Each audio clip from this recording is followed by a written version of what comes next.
everybody. Welcome back to ROM Storytime. I am so excited to see everybody back, and Christian's back too. Hi! Hey, I'm back. Christian, do you want to remind everybody who you are? Sure. I'm Christian. I work at the museum with Sarah. At the ROM, my job is finding ways to make the museum a space for everyone, a space where everybody feels comfortable and welcome, and a space where everybody's stories are heard and valued. Yay! That's me. Oh, I'm so happy to have you back this week. Last week was so much fun, and I know all of our chat friends enjoyed it too, because we got lots of great messages about that. Hi, Skits! Skits is saying hi. Hello. And we have a really great book for you today. So I'm going to bump you for a second, Christian, so I can show everybody that we are going to be reading Hair Love, which is a wonderful book, and it gives us so many cool things at the museum to talk about too. So really, really excited to be reading this one for you today. So are we ready to jump into the book? Sure. Yeah. Let's get going. Okay. Here we go. Hey everybody, sorry to interrupt. It is Sarah from the future with an important message for you. Now, unfortunately, after the 2020 school year ends, we can't keep the read aloud portion of the Storytime in the Storytime broadcast, but don't worry, I've got something special for you. Now, in the meantime, we do encourage you to pick up a copy of this book. You can sign it out of your library. Get your grown-ups help to share your thoughts with us at ROM Toronto, #ROM at home, because we would love to hear what you think of this book. But in the meantime, here is Sarah's super fast Storytime summary. Okay, so there's this girl named Zuri, and she's got this awesome hair with a mind of its own. She can wear it in braids with beads like a princess, or in puffs like a superhero, and it does this magic trick when it rains, and it goes poof from large to small. So one day Zuri wakes up, and it's a special day, and she doesn't want to wake up her daddy, because he's been doing a lot. So she brings him breakfast while he's sleeping, grabs the iPad, and sneaks into the bathroom to look for advice from a professional. But oh no! Crack! Rocky the cat knocks the iPad down. And the crash wakes up Daddy, who says, oh hey, I'll help. But he's just not that good at styling her hair. So they keep trying, and each time it gets a little worse, until he just jams a hat on Zuri's head. But Zuri's all, no, today is special. So Daddy says that they'll figure it out, and Zuri gets an idea. And they both watch a tutorial on the broken iPad. And Daddy combs and parts and oils and twists her hair until she's got perfect, funky puff buns. And then the door opens, and it turns out the special occasion is that Mommy is coming home from the hospital. And Mommy loves Zuri's hair, and that Daddy helped. And everyone gets big hugs, and then the family all takes a picture of their hair love. Even Rocky, who isn't too impressed by his bow.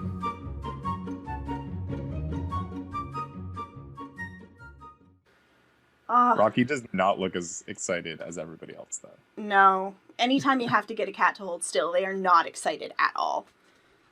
Yay. Oh, that book was so much fun. I really like that book. It's such a great, great book. So we were talking about this before, that we've actually got a lot of connections to hair at the museum. And one of the things that we really were excited to show everybody, and I actually got a little too excited and showed it at the beginning of our broadcast. Skits is saying that Rocky is very unimpressed with his bow.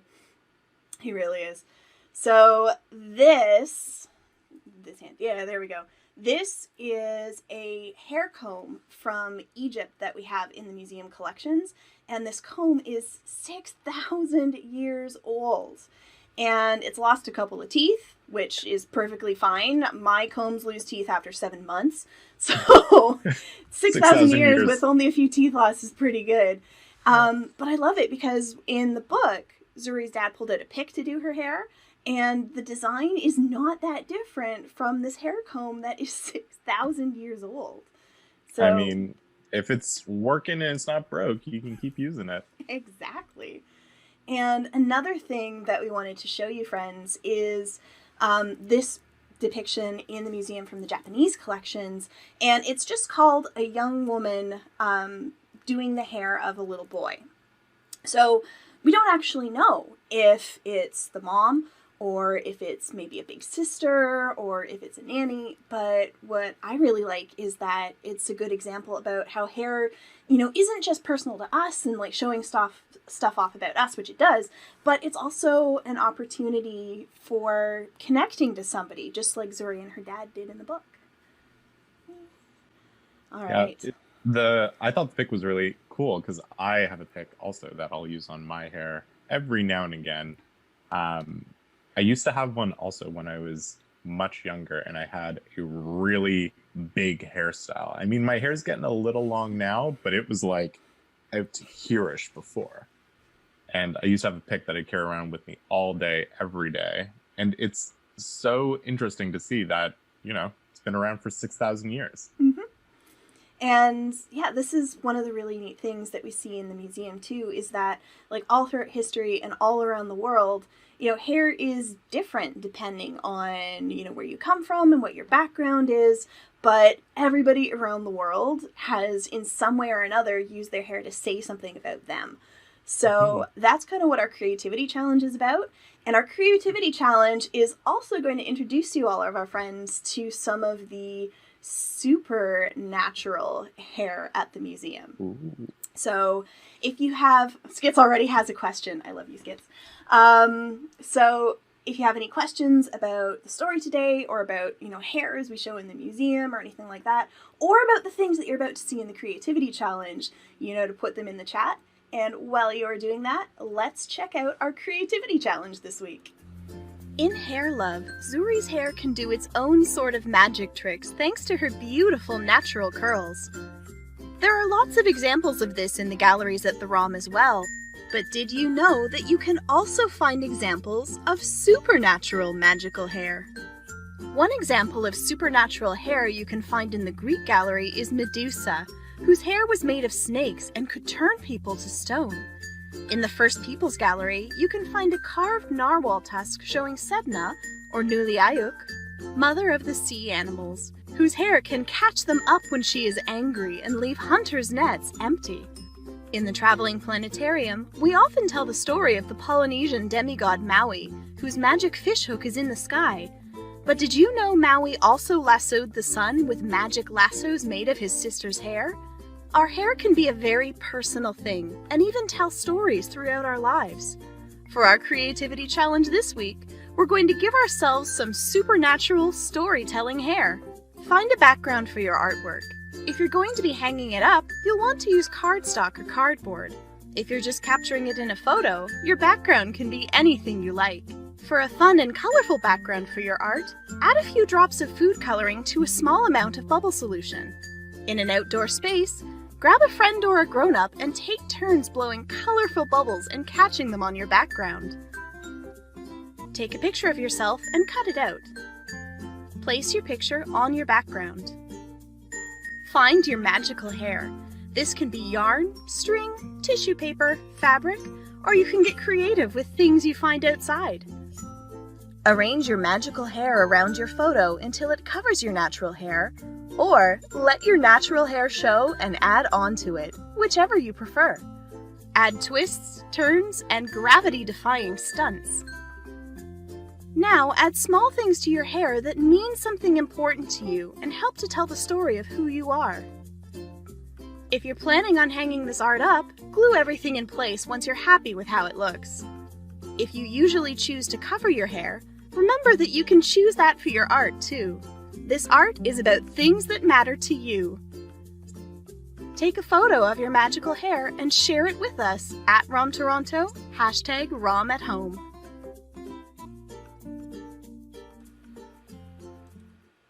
All right, friends, so that is our creativity challenge this week, to create some magical storytelling hair.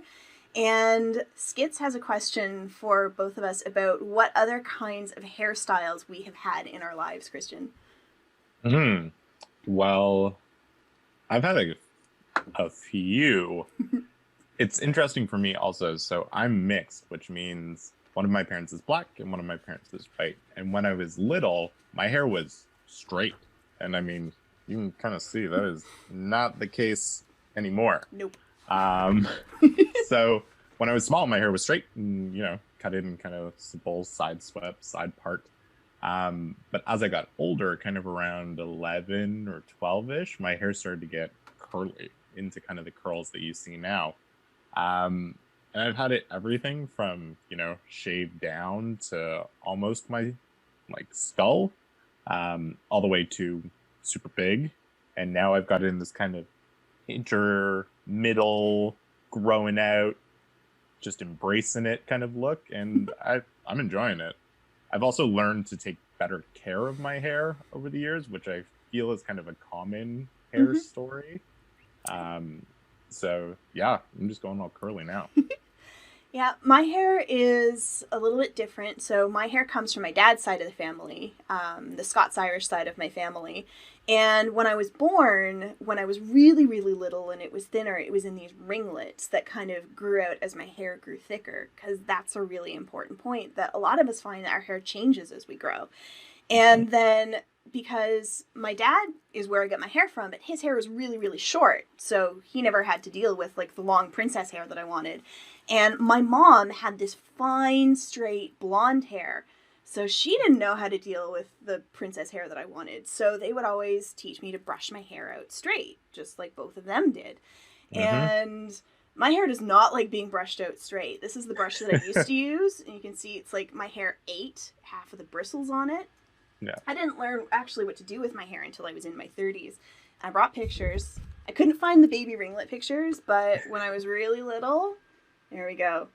It was like straight and bangs, but it wasn't really straight, so I had these weird bumps in odd places that I didn't know what to do with. And then I got tired and I cut it short, but still brushing it out straight, and bangs. Took a long time to get rid of the bangs. And then in high school, I had long hair, but again, I was brushing it out. And it wasn't until I think I was in my 30s that I learned what I'm actually supposed to do with my hair, which is not brush it out when it's dry. It's when it's wet and it's got some anti-tangly stuff in it. I use this comb now to brush it out in the shower and then let it dry into its curls. So hair is a journey. That was a similar learning experience for me. Do not brush your hair when it's dry, because it will just become even bigger. And brushing it out, or I'll typically, if I'm not going to do like a full brush, I'll just like kind of take my fingers and make them into kind of their own little brush, and brush it when I'm in the shower or something and my hair is wet. Skits is saying that their hair did the same thing, started off straight and then went frizzy or wavy around 14. Yeah. I don't know why hair does that. It's interesting because I have a few friends also who, similar to you, Sarah, started out with very blonde hair, and then over the years their hair just got darker and darker. My baby sister had my mom's hair when she was little, and then now it's more my color. It's really cool the way hair does that. Yeah. Holly is asking, have there ever been hairstyles that we see in statues and artwork that can't figure out how to recreate it? How do we tell hair that comes from the artist's imagination versus something that was real? Oh, that's a great question. That's a really good question. Yeah. We kind of talked about that a little bit before we came on here, talking about Egypt. Yes. And I was saying, whenever I've seen kind of depictions of Egypt, it's always been, kind of shoulder-length bob or like bald head. But you were telling me about a really cool hairstyle archaeologist. Yes. So when we look at a lot of the statues in the Egypt gallery, a lot of times they are wearing wigs. And we know that because on the statue, they've carved the person's actual hairline underneath the wig. But when you start to look at the statues, the styles of the wig are really, really different. And they resemble the styles that are traditionally worn by a lot of different peoples throughout countries in Africa. Because like the Egyptians, they traveled, they were traders. They found Egyptian beads in Viking burials. Like that's a long way to travel. And as you're traveling and as people are coming and going and as Egypt is being conquered by people all the time, because that happened too, you're going to have different people with different hair types coming in. So there was a great painting of farmers working in a field. And one of them has straight hair and one of them has very, very, very curly hair. And if you're out working in a hot field picking grapes, you're not putting your fancy wig on. Like that is natural hair. So that was really cool. And to what Holly was saying, we also know you know, a lot of people just made the assumption that, like, well, all of the hair has to be a wig because it's super fancy. Yeah. But in the Gallery of Rome, there are these statues with these big elaborate hairstyles. And again, people used to think, oh, the only way you could get that hairstyle is a wig because you can't do that with actual hair. Until Janet Stevens, who is a hair archaeologist, went and looked at the text that talked about these. And there's a word for like a straight pin that could also mean needle and thread. And she figured out, no, you can actually sew that hair into that shape. So it's really neat looking back on these things and questioning our assumptions. Because even if they are wigs, like, those wigs are based on something. They're trying to look like something. Yeah. And we found the wigs in Egyptian burials. And a lot of the wigs are made from straight hair, but they're styled into curly styles with that straight hair. So that is an amazing question. Thank you, Holly. Those are really great ones. Yeah. Skitz is asking, why was Medusa's hair considered so scary? Were snakes considered venomous?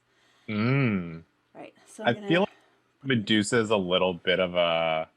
She hasn't been really gotten a fair shake in her depictions over years. She's been this kind of monster. Mm-hmm.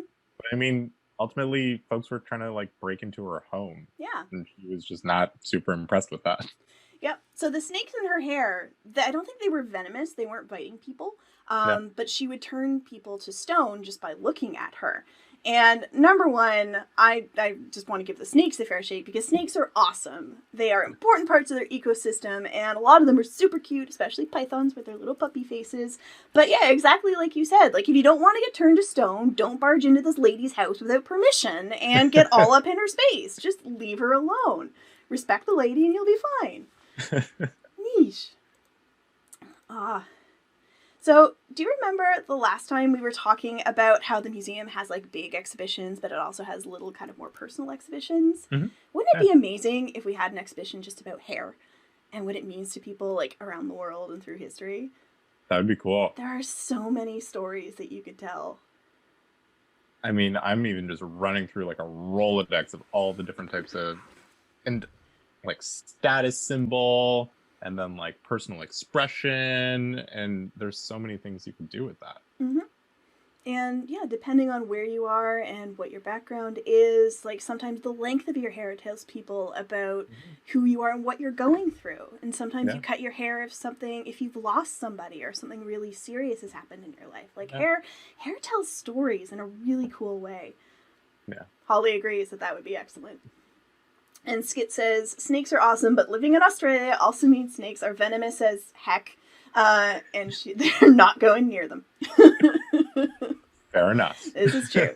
In Ontario, where we live, we have one venomous snake. It's the Massasauga rattlesnake, and they are super shy. And if you bite them, the only way that it can kill you is if you are silly enough to not actually go to the hospital. Yeah. They are really, really shy. They would much prefer to avoid you. And they are really important for keeping rodent populations in check. And that was one of my favorite, I think it was one of my favorite crocodile hunter stories, is they went to a place where people had not like the venomous snakes and had gotten rid of all of them. And then the farmers opened up their grain silos, and instead of grain, mice poured out. Oh. Yeah. So snakes are really, really important animals in their ecosystems. Ooh. Skits has a fun question. Speaking of status symbols and personal stuff, what kind of personal things did you two put in your magic creativity hair thing? I'll let you go first, Sarah. All right. Hang on, I'm going to take a drink of tea. If I could have put my mug of tea in my hair, I would have, because that is a huge part of me. And I still have them here because I haven't actually cleaned up yet. So one of the things I had was this little catnip fish, because my cats are a really important part of my life. I had this little ninja turtle, and Skits knows exactly why I had a ninja turtle. I had, this is the mini that my sister gave me of my character from the first D&D game we ever played together. And I also have this D20, because that D&D game was a really important part of my life at the time, and a lot of really important things happened there. And then I have I have the Orin from the Neverending Story, because that is a big part of how my imagination works. And I have a Minecraft pickaxe, because half of my life right now is all about Minecraft. And the one thing that I don't have here is a flower from my chive plant, because I come from a long family of gardeners, and the chives are really the plant that I have that is doing the best right now. Cool. Your hair sounds very full. Yep. And I could have fit more in there. It was big magic hair. Fair. What do I have? I would put a pencil. I like to draw and sketch and illustrate, so I would put something like that in. I also have my lovely 20-sided dice, because I also enjoy playing Dungeons and Dragons, and I really enjoy it as a way, especially these days, to kind of virtually get together with some friends, sit around, chat, and tell some stories. I would also put, this guy's currently living in a potted plant. I'd probably get the dirt off his feet a little bit more. Being a museum person, I feel like having something that kind of calls to my love for the museum and dinos and history and all that should go in. Otherwise, I don't know. I might have to put like a bookmark or something in there so I can read lots of books. And I think that's probably it. If all of my tiny dinosaurs hadn't all been at the museum right now, they would have gone into my hair too. There are a number of living in potted plants around me right now. There's also a bowtruckle somewhere in the background. If anybody spots it, I will be impressed. Skits has a few comments. They've had snakes come into their house and onto their desk while they're sitting at the desk, so yep. Wow. I can understand. Again, here in Ontario, all of our snakes are non-venomous, except the Massasauga rattlesnake, which is much farther north than we are right now. So yeah. I would just be like, oh, baby! But I haven't even really seen very many snakes. I think I've seen like a couple garden snakes a few times, but not something I encounter in my day-to-day, and certainly not on my desk. No. My favorite one, which I have never encountered in the wild, is the hognose snake, because they are actors. So the first thing they do if they're threatened, they are non-venomous, they are completely harmless, but they will flatten their head kind of like a cobra and like hiss and be like, get away from me. And then if you're not fooled by that, they roll over on their back and play dead. So their tongue hangs out of their mouth and they're all like, ah, and they make a bad smell because dead things smell. But if you flip them back onto their stomach, they're so committed to the bit that they will flip back over onto their back again. And be like, no, I'm dead! Great. Skits is saying our hair is full of secrets and D&D is awesome. Holly has a really good question. Have there ever been a time when certain hairstyles are forbidden? And I'm going to say, yeah, absolutely. Throughout history. Anytime you have people in power and there are hairstyles that remind them of people they're trying to put in their place, they're going to try and make those hairstyles forbidden. I mean, even coming into modern days, you're starting to see more people wearing their hair naturally, particularly Black folks or people of color. Because for a long time, there was this kind of idea that wearing your hair naturally was in some way, not fit to wear to work. Unprofessional. Yeah. And so I know, in talking to some of my friends, for a long time they would straighten their hair as much as they could or put it back in a ponytail, but now we've seen a lot of movement towards natural hair is lovely and it's beautiful, so wear it how it is. So yeah, there's been a lot of times, and even kind of continuing in today, where certain hairstyles are maybe seen as not appropriate. But I think that's certainly changing. I've seen. Yeah, I think books like the one we read today are really important for that reason. Yeah, it's like showing just how beautiful and how awesome this hair actually is. Yeah, and Hair Love's not just a book; it was also a short film, right? Yes. Yeah. Yeah, and I think you can find it online, and I really recommend you go and check it out because it is amazing. Yeah. So, friends, if you want to see the creativity challenge again, we've got the address for the Storytime page, and it usually takes a day or two for the Storytime for each page for each Storytime to go up. So the Hair Love Storytime page will be up in a couple days, where we answer your frequently asked questions. But if you go and check out the Storytime page this week, you'll also find a link to a story about a dress that we had on display at the museum in the Canadiana Gallery that was made out of hair. And I strongly encourage you to go to the page and find out why this dress was made of hair and what it means, because it was amazing. It's one of my favorite things that's gone on display in a while.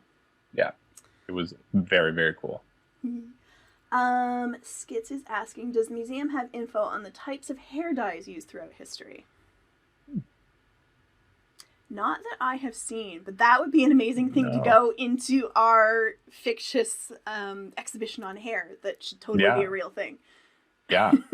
I mean, you would have to kind of connect the dots, I imagine, but I'm sure we have information on certain types of like pigments or minerals or whatever that might have been used to color hair at some point. Henna was a big one. Yeah, but I don't know if we would explicitly have it written in that this was used to dye hair. Not that I've seen anywhere, but if any of our ROM friends are watching along silently, throw it in the chat if you know. Yeah. Or if anybody knows of anything behind the scenes, because again, we talked about this last week, but there are over 13 million objects in the ROM's collection now. So I've been at the museum since 2001. That is a really long time, and I have not seen everything there is to see at the museum. Nope. It's a lot of stuff. All right. Looks like our chat is slowing down a little bit. So friends, just remember too, I'm going to switch our screen. So if you have any questions that come up that you forgot to put in the chat, or you're like, oh, I wish I had put that question, we've got @RomToronto, #RomAtHome. So you can share your magical hair with us there, and I really hope you do. I am so excited to see what things you put in your magical hair. But you can also send us questions there, and we will see them and we will answer them too. And if we don't know, we can get in touch with the scientists and the curators and the people who do know the answer to your question, and we can bring them into the conversation. So you can always share things with us there too. So if there are no other questions from the chat, oh wait. Ooh, Holly is saying that there are some areas of Namibia that color their hair with ochre paste. Ooh. Again, we gotta have this exhibition on hair. There's so much cool stuff we could put into it. Yeah. All right. So thank you so much for joining us, everybody. This was an amazing story time session with you. So excited to see the creativity challenges that you post, and we will see you again. Goodbye, everybody. See you.